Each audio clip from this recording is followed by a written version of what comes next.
Good morning. Good morning. I had to spray out my harvest basket. It had something yucky in it. Look what I just saw. My first blue butterfly pea is open. The tea garden is looking quite happy. We will do a full look at that in a video soon. It rained a lot last night, and I'm taking advantage of this cool morning to go down and harvest a bunch of cherry tomatoes. How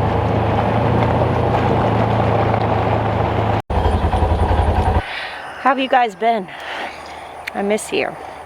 It's been a really weird month for us, a lot going on. In good news, Maya's injured arm is not going to require surgery, which is a relief. We were kind of like, what are we going to do? But, I mean, obviously, you prioritize taking care of your body, and so we were going to do what we needed to do, but he is doing better. It ended up not being a torn bicep. There was some tears in his elbow, but it is healing, and he is doing a lot better now, which is good. He is having to be mindful and not like push himself. And otherwise, it's just been, you know, hot summertime.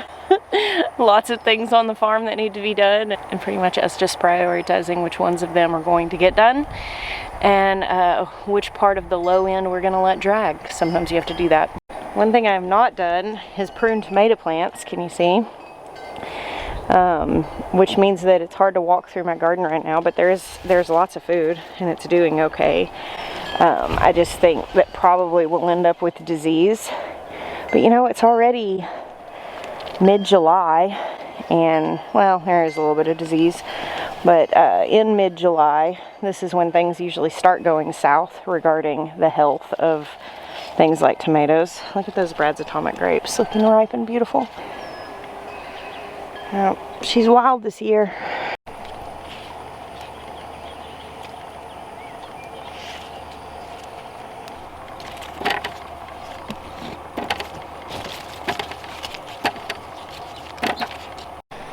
Here are the cucumber plants that have dried up from the heat that kind of wove through to the tomatoes. So it looks like I have 6 tomatoes, but those are actually cucumbers. Most of the tomatoes are actually okay.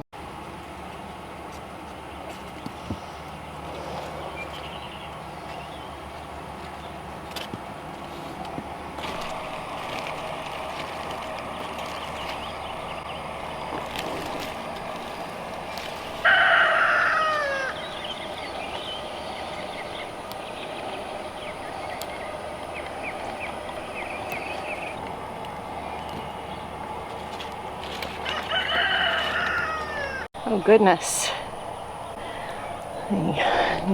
Make sure I can walk under here without pulling her down on me. It's not my favorite place for them to choose to be, right in the middle of an arch, but I'll allow it. So I've got quite a few split fruits this morning. This variety is called Orange Zinger. It tastes really good, but I'd say about 80% of what I've pulled off this morning are split. That's pretty common for like yellow and orange tomatoes. They just have thinner skins, so they split more easily when they get an influx of a lot of rain. And I should have picked all these yesterday knowing we had like a big storm coming through. But I was trying to wait for it to cool off a little bit, like so I could do like late afternoon for the best flavor, and the rain came in earlier than they had originally forecasted, so I just missed it. I knew I was going to see a lot of splitting. I will say this variety is called Chocolate Sprinkles. This is my first year growing it. This came recommended to me by a couple viewers, and I figured I would give it a shot. I came across a plant at a plant sale, and this is earning a like must grow spot for my cherry tomatoes. None of the skins are split on these. They are all in really good shape. Now, double-edged sword. During drought, they may have really tough skins, I don't know. But as of this like year where we've had a lot of rain, they're definitely good and their flavor's really good.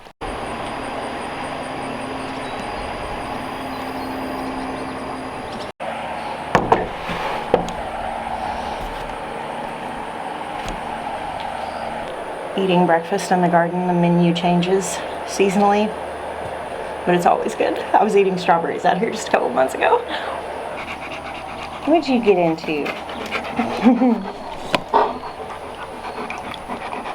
So Last summer we had what we called our crushing summer. Last summer was a really hard summer, made exponentially harder by the fact that we were really overcommitted and spread way too thin. And then also Jackson, my oldest son, graduated high school and was going to college. And if you are a parent that has gone through that for the first time, you understand how kind of undoing it is. This year, Asher, we're setting him up and he's getting ready to start university next month. It is still hard. There's still a lot of grief, but I think I'm not in shock the way I was last year. Last year I was in just a ton of shock. I'm like, oh my God, that's how fast a childhood is. So last year we called it our crushing summer. And this summer, I think we kind of got the wind knocked out of our sails a little bit. I just had a lot of plans. But ultimately, because of the decisions that we made after last year to scale back, downsize, it really wasn't a big deal that we needed to rest. Oh man, I missed him. There was a hummingbird and he lighted right on top of that arch. You know how they say squirrel? For me, it's usually hummingbird. Or butterfly or squirrel. It's a really cool looking squirrel. So this year, this summer, though, I don't feel crushed. I mean, I definitely look around at my garden and I'm like, man, I really had better plans for this. But we've still been eating out of the garden a lot, even with the fact that I haven't succession sowed like I'd hope. I haven't stayed on top of it. It's a mess.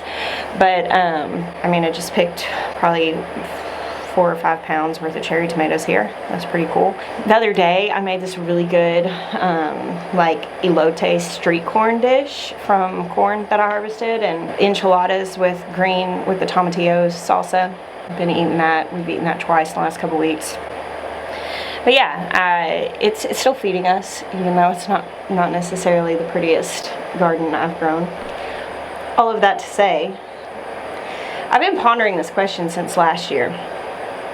And if you listen to my podcast, you've probably heard me talk about this pretty in depth, because that's typically the space where I will kind of flesh out my internal dialogue. It's a little easier to do in a podcast format. But I've been asking the question, how do you be human?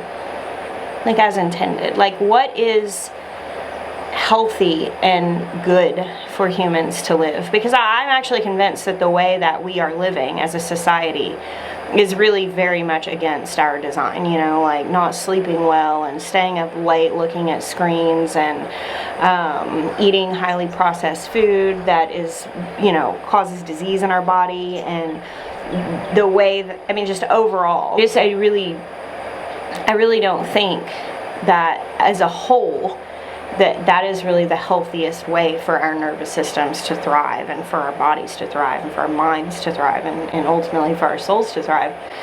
And I've really, really been pondering this, and it's pesky because, I find these things well, dang, I could idealize how to be human, but, we have to make money, we have to have jobs, we have, there's this conflict that arises, that in this world where it is so skewed, where people are living in such unhealthy ways, there are certain things that's okay, well, I have to compromise on what I really think we're supposed to live like, because you have to, deal with these demands. But it's been a process, it's been a process the last right over a year of really looking at my life and asking that question and saying, am I healthy?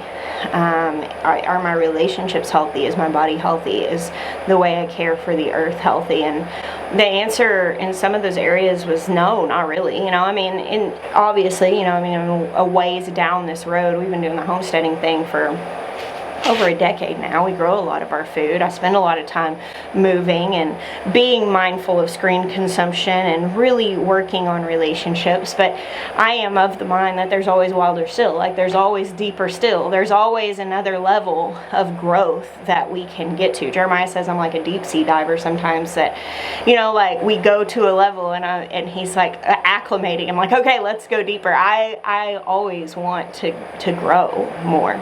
But this summer, as I was really reeling over the loss of my plans and how I wanted things to go, I had to step back and say, what is the absolute most important thing? Obviously, we're growing all this because we want to eat. And so there's a certain level that it's like, okay, we're going to maintain a certain level because unless it really truly is an emergency, I don't want to just let it all go. Like, I still want to harvest. We've already planted all this stuff. Like, I want to eat out of the garden. But there is a certain measure of relinquishing that it's like, hey, you don't have to like peak all your goals. Like, it's fine to be like, okay, well, I'm gonna kill it in the fall garden when things are just a little slower. So right now, I'll just harvest and do what I can and go into the next season strong. But the things that I really have held on to this summer that I'm like, okay, these are going to be non-negotiable is because the fact that my children have been just like growing up as they do. I didn't want to let go of that time. I'm so hyper aware now, especially with my younger boys being 13 and 12 and 10, that I mean, I'm limited on the number of like summers I have left with them. And so if I only have a little bit of capacity, it's why I haven't posted a lot of videos, because while I only have a little bit of capacity while Jeremiah is down and you know, I was recovering from being sick and all that stuff, got my wisdom teeth out and had to recover from that, the capacity was low. And man, the priority is my children, because I ultimately believe that the things that I really need to guard and make sure that I don't compromise so much on is, one, sleeping. I know that sounds so basic, but honestly, like, your body really needs good rest, and I do not think people prioritize that nearly enough. We stay up too late staring at screens, we sleep poorly, you know, don't wake up refreshed. And that is something that in the past, when I'm working really hard towards a goal or I'm focusing on other stuff, like, that's one of the first things that goes for me, and I'll be sleeping 5 hours a night thinking that's fine, and it's not. Over time, I start dealing with a lot of inflammation. I start dealing with sickness. I'm not really in a really settled headspace when I'm not sleeping well. So it's one thing that I'm like, okay, I can't compromise on this. Obviously, you know, you may have one night that you've got a sick kid, or, you know, a week that you've got something going on, or that you have to go on a trip or something. But as a whole, I'm not talking about black and white here. I'm talking about looking holistically at the thing. The other thing is eating. And this is one where I think we've probably been really the worst at this in compromising over the years. One of our big downfalls for years was we would get in a really busy season and we would just go to fast food convenience foods. And then you end up feeling poorly, you end up having, you know, other issues kind of stem from that. Again, it's not black and white. I actually don't think there's anything wrong with pulling through a drive-through window occasionally, or, you know, getting convenience foods.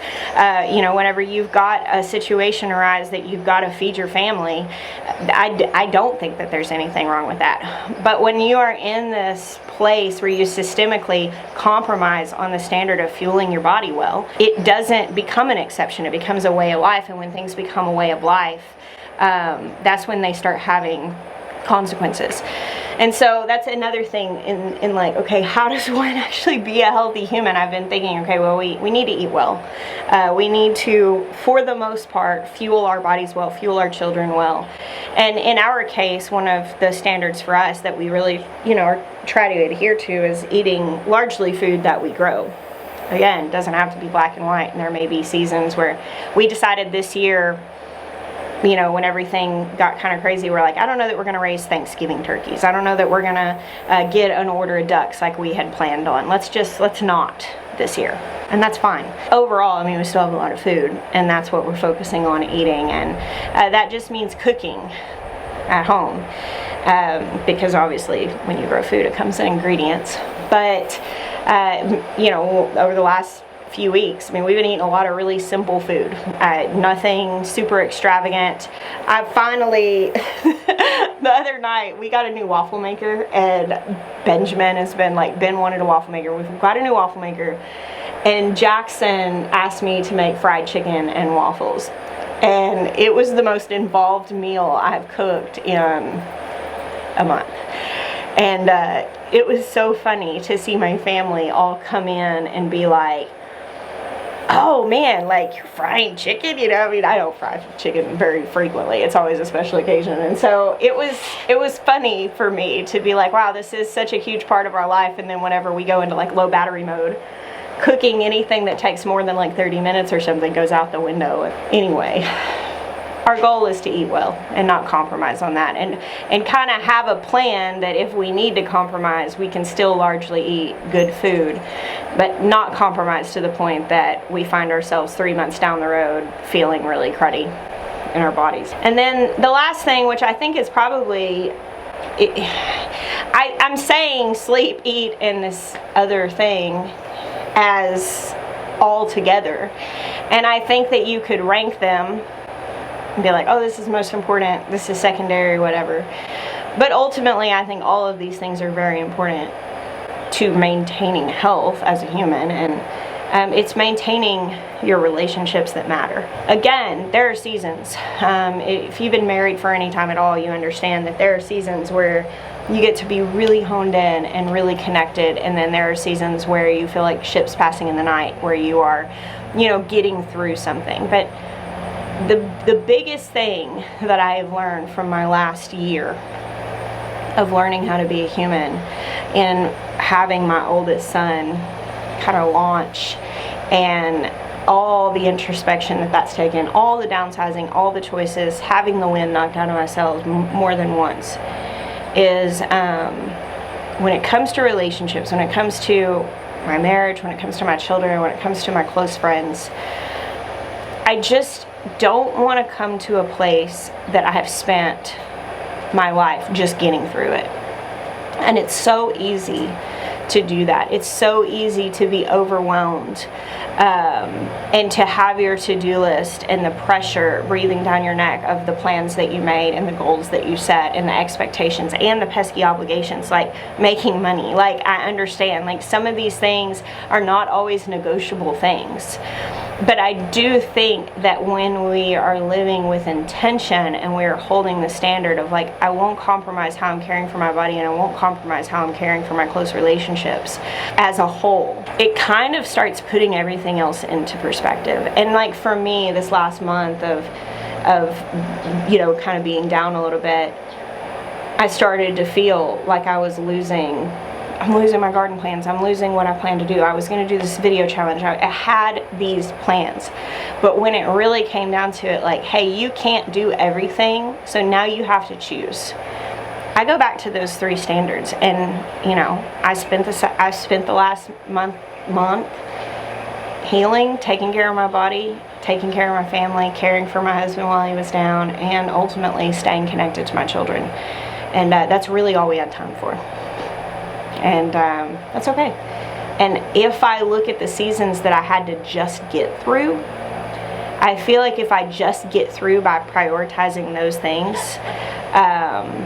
it will ultimately be better in the long run. And of course, like, partially in stewarding the relationship aspect of things, I mean, we still had to work on our farm. Like, we still had to show up and take care of all of the living things that are dependent on us. So it's not like it's realistic to think that, oh, I've got low reserves, so I'm just gonna quit my job and quit absolutely everything and just focus on these things. There's still a little bit of compromise. Our kids have not had the absolute best of us this summer.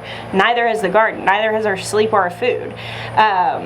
But I will say that we have held the standard that those things did not fall through the cracks. I don't want to just get through my life. So that's what I've been thinking about. I am going to take these cherry tomatoes in, plus these 2 big slicers. I just saw them there and was like, yes, please. I'm going to take these in and dehydrate them. This will be my first batch of dehydrated cherry tomatoes this year. I've made some pastas with them, like quick stuff. As I said, we've been eating some quick stuff. And I've been doing brown butter tomatoes, where you brown the butter and pour them over. I've showed that before in a video. I've been doing that with cherry tomatoes, and it's been really good. They have so much flavor, so it's been nice. Now I'm gonna dehydrate, because this is a lot. We won't get through all of these, and there's more. I could have picked more today. I probably will pick more. I'm just gonna try to let them dry out a little bit, because it's really wet, and they will taste better if I do that. But slice them in half, cut side up in the dehydrator. I don't like putting anything on them. You can do like herbs and salt and stuff like that, but they just get so sweet. I like them plain. But I'm going to do that because it's a great snack. I love snacking on dehydrated tomatoes. This garden may be a bit of a mess, but I love it when it's wild. Especially when I've decided that it's fine. because then it's just enjoyable to see it wild. When I haven't decided it's fine yet, when I'm still like, oh God, I need to get on top of it, then it's really overwhelming. But I'm past that point. I am fine with how wild it is. Thank you guys for hanging out with me today and all the days you do. I bless you. Until next time.